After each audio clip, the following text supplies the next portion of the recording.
Welcome to another episode of the Tribune Podcast. Our guest today likes hiking, his day job is diplomacy, and K2 is on his list of things to do. We are here with the High Commissioner of Canada, Tarik Ali Khan. Welcome to the show. Thank you. I am going to talk a lot about things that Canada and Pakistan have been doing together. We'll talk a lot about the people-to-people contact, and we will talk about foreign policy and trade today. But before we get to that, you've traveled from Islamabad to Karachi. What brings you here to the City of Lights? Yeah, thank you. Thank you. First of all, thank you so much for having me on your program. And salam alaikum to your audience. I'm really excited to be here in Karachi because we have come down here for a thing called the Pakistan Edible Oils Conference and the Pakistan Oil Seed Summit.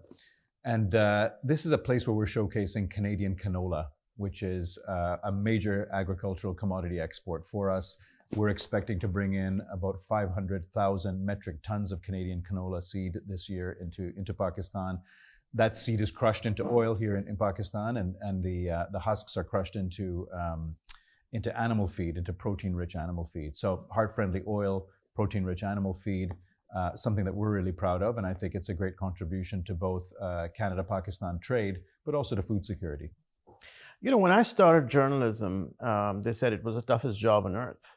But it seems diplomacy's taken that spot. How difficult is it to be a diplomat? I mean, what are your challenges in a world that is changing so fast and so rapidly? Well, I think your job is still tougher than mine. But right now for diplomats, I think one of the big challenges is we rely on the multilateral framework that's out there. Certainly, as Canadians, we've grown to rely on it, and the rules-based international order is under threat.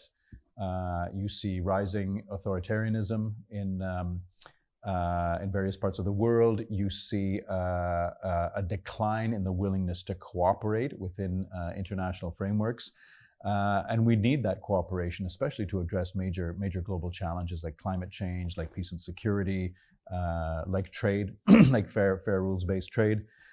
So I think that's challenging for us right now. We are in a challenging period in which so many of those institutions that we built post-World War II, our subscription to those institutions as countries is now it's being questioned, and so I think we have to find ways to cooperate together, and diplomats obviously play a really important role in that. And the other thing I'll just say is that I think a challenge for us, like for so many professions, including journalism, is the use of social media and misinformation. We deal with a lot of fake news out there just the same way you deal with fake news. And so I think for us, it's being able to challenge that, get our narrative, get our story out there as Canada. That's also part of what diplomats do. And the other thing I'll just say is, with all of that distraction and noise out there, focus is really important. Staying focused on what our national interests are, what we're trying to advance, what we are committed to in terms of the global public good. Keeping that focus is really important right now. Brilliant. So, Canada and Pakistan have a long history of working together. They've been working together on many sectors, but we hear very little about it. Would you be able to tell us a little bit about where and how Canada and Pakistan have been working together, this relationship, the people-to-people contact that these two countries have had? Yeah, I think there's a rich cooperation history that we've had between Canada and Pakistan, and often it's things that people don't really hear about or remember. First of all, peacekeeping. We have worked together in UN peacekeeping missions all over the world, Canadian military and the Pakistani military. So there's a history of cooperation there. We've been, I think, back in the day, back in the 60s and 70s, we made some very significant contributions to Pakistan's infrastructure. You can think of the Kanup nuclear reactor, the Candu nuclear reactor, the Warsak Dam. We even had a Canadian company called Shaver Poultry, which helped modernize Pakistan's poultry industry. We've been a big contributor to the Aga Khan University, and particularly helping to set up its School of Nursing. as well as the Aga Khan Rural Support Program in Gilgit-Baltistan, which has, of course, made a big difference in livelihoods in the north. And so I think that's there's a kind of a rich history that we can be proud of in terms of cooperation. The other thing I would just say is that, on our side, on the Canadian side, Canada has benefited from so many Pakistani migrants who come to Canada. They've distinguished themselves in academia, in business, in professions. Think of medicine as an example. And even in politics. We've got 5 Canadian federal MPs now of Pakistani origin, 1 federal cabinet minister, a senator. That's significant, and that really shows that our relationship is on very solid ground, and it's very established now. We have over 300,000 Canadians of Pakistani origin, and we receive about 5,000 students from Pakistan every year to study in our universities and community colleges. So rich cooperation history and very strong relationship. Coming to students, there's a global hunt for talent, to capture brain capital all over the world. What is Canada doing to attract Pakistani students? Because that's one question our students will be very interested in sort of hearing your response. I mean, how accommodating, how welcoming is Canada for our students who are actually looking for the best academic options right now? Right. So here's my pitch for students from Pakistan. We are a country that has universities that have a real need for international students. It's a big part of how our universities actually fund themselves. Those universities are in cities that I think are inclusive and welcoming. In a time where there's anti-immigrant sentiment in some parts of the world, I think we're a country that's still very welcoming and very inclusive. Students, the numbers vary from year to year as to how many students we're taking in globally. I think right now this year and probably the next year we've got a bit of a reduction, but the taking in of international students will absolutely continue. Pakistani students are of course English speaking, most of them, which means they've got a great advantage. We're trying to attract now more higher level students as well at master's level and PhD level, because we want to bring in world-class research and build research capacity within Canada for innovation. And I think Pakistanis can contribute to that. And I think the other part is that many of our provinces in Canada actually have programs that help students get on a track to work permit and then permanent residence if that's what they're interested in. And that's great because we benefit from then getting permanent residents, immigrants who've already got Canadian study experience and Canadian work experience. So I encourage Pakistani students to take a look, to take advantage of that, and really consider Canada. Our research, our universities are world class and they're affordable. And the experience, I think, of living in Canada is one of being in a place that's inclusive. I think affordable and accepting is the word. Those are the words that our students would really be looking forward to when they actually watch this. I mean, the one thing I would say, like I love talking about students because I think there's so much of who we are becoming in Canada as a nation that replenishes itself through migration. Is partly fed by students actually. And I think, if I were to give 3 messages to students, to your audiences, I would say, if you're considering Canada, I give the reasons why we have a strong value proposition. But if you do end up coming to Canada to study, I really encourage you to get out of your university environment and experience the country, experience nature in Canada. It's unparalleled. Experience the diversity of Canada. People from all over the world live in Canada and study in our universities. We have a really rich Indigenous history in Canada. Indigenous peoples is a really important part of who we are as a nation. And embrace the winter. People are afraid when they hear of Canada. Can I actually handle the winter? And I would just say, think of it this way: can I embrace this winter and really learn to experience it through winter sports and through just getting outside, and it's also part of who we are. Tariq, you've just made an excellent pitch to our students.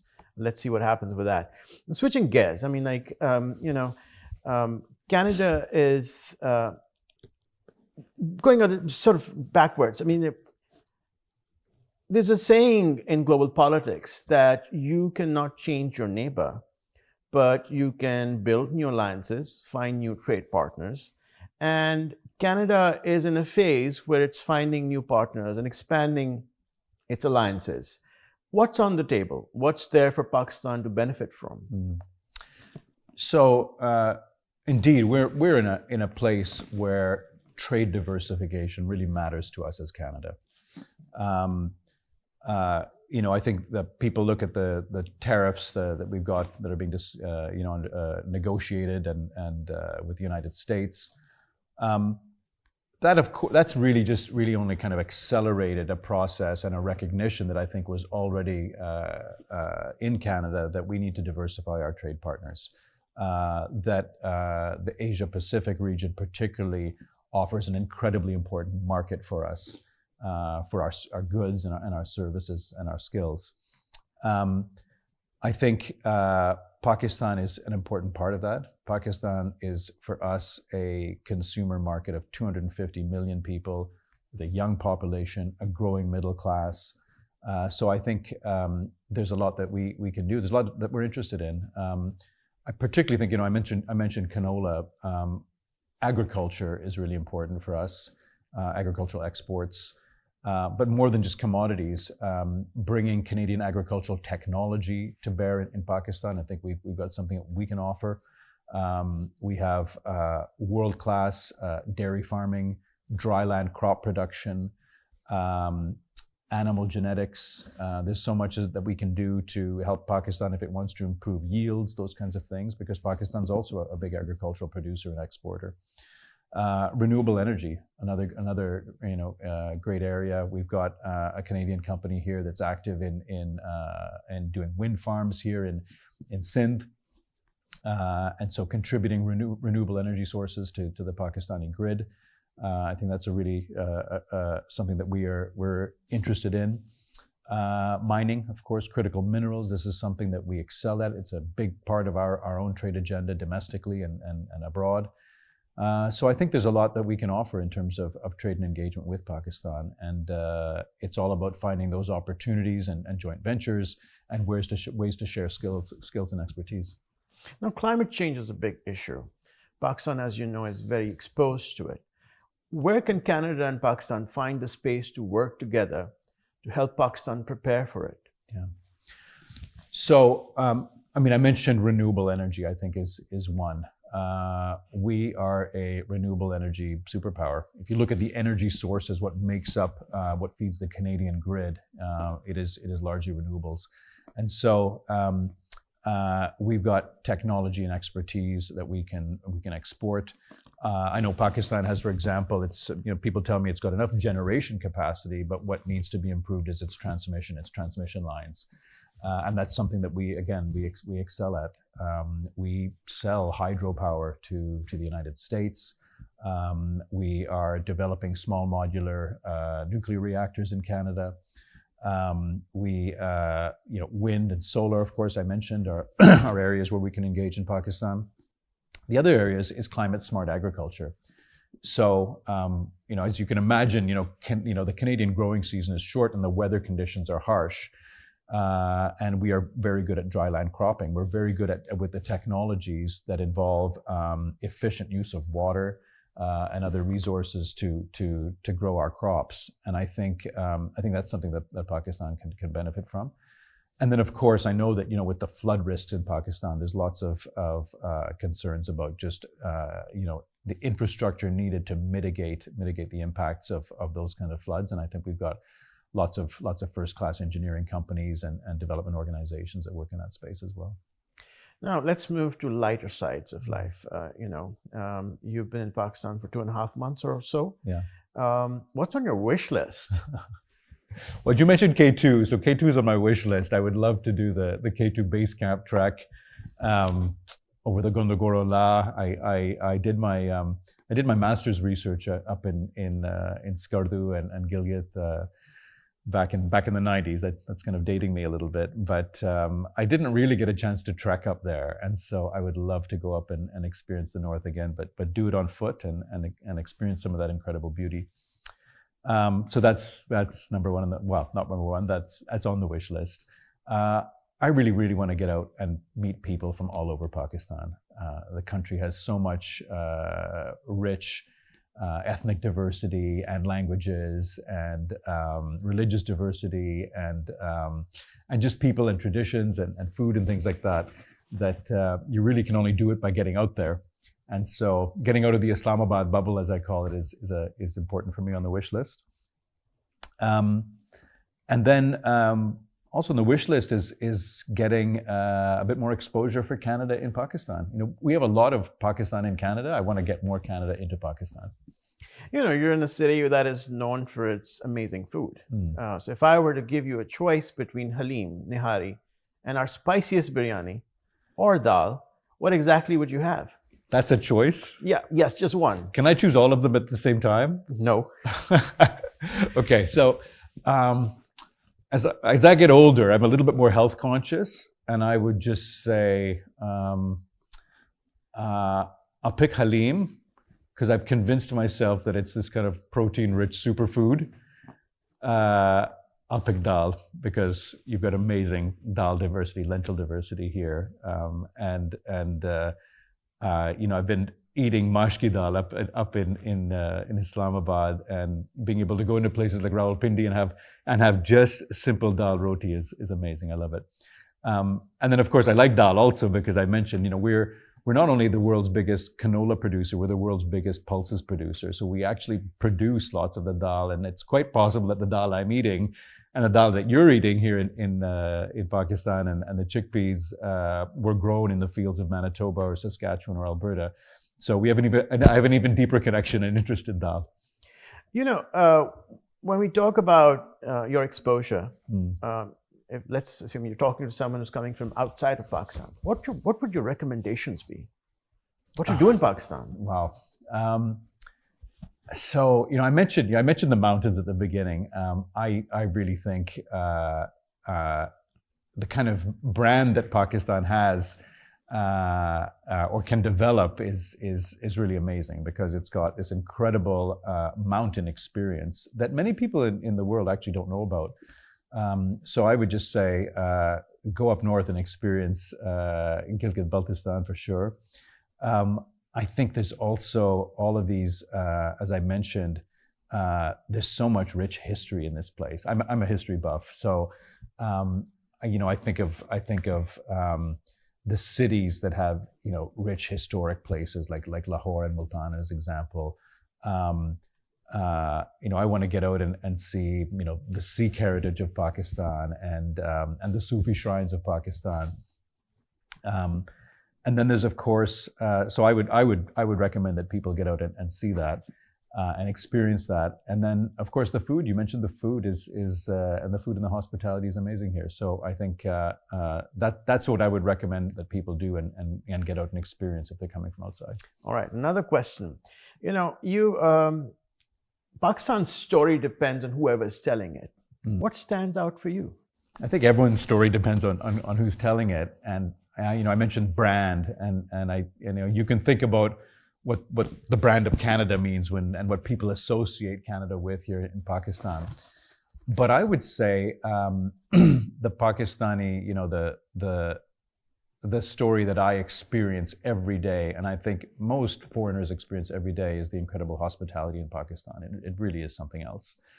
I think also, as I mentioned, the rich culture and historic traditions here.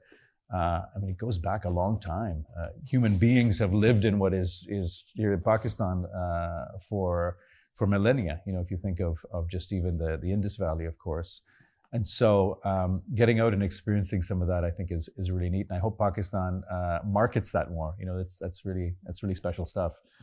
And then I think, as I mentioned, just the nature, the opportunities to experience really amazing nature is really something worth. I think it should be part of the Pakistani story abroad.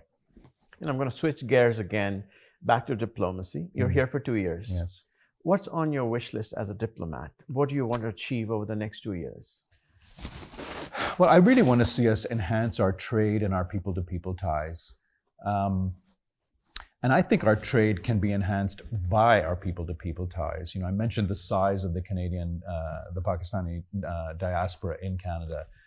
I meet so many people here in Pakistan that have a Canada connection. They've got their kids studying there, or some of them are dual nationals. They carry a Canadian passport. People tell me they've got an apartment in Mississauga, or they've got an interest in going to Canada. And I just think that we're at a place where we can really take advantage of that much back and forth to develop stronger trade. And I think that's we know each other as two countries, if you will. And I think we can take advantage of that and build a stronger commercial relationship in key sectors and benefit each other mutually. Before we let you go, what is that one message you want to give to our audience today? Well, I'm going to build on what I just said, and I think we have this great potential to strengthen our relationship, and because this critical mass of Pakistanis who have settled in Canada, and there's lots of goodwill, I think, and interest for Canada here in Pakistan. It's a solid relationship. So let's build this together. Let's take this relationship to a new stage that involves stronger people-to-people ties and more trade. Let's see our trade increase. Let's find ways to create more business ventures. If you're going to that apartment in Mississauga every year, or you're going to visit family, or you've got your kids studying in Canada, think about how that can actually be transformed into something that is beneficial for us in terms of business and an economic relationship, creative industries, arts and culture. There's so much that we can do together because the friendship is already there and it's strong. The friendship is there, it's already strong. Thank you, Tariq, for joining us. It was a pleasure speaking to you about Canada's foreign policy, what you plan to do in Pakistan. We do hope that you will come back to us before you leave the country. It would be nice to see what you've achieved and what you plan to do after leaving Pakistan for Pakistan and for Canada. For our viewers, please do subscribe to our channel, the Tribune Podcast on YouTube. Thank you so much for tuning in.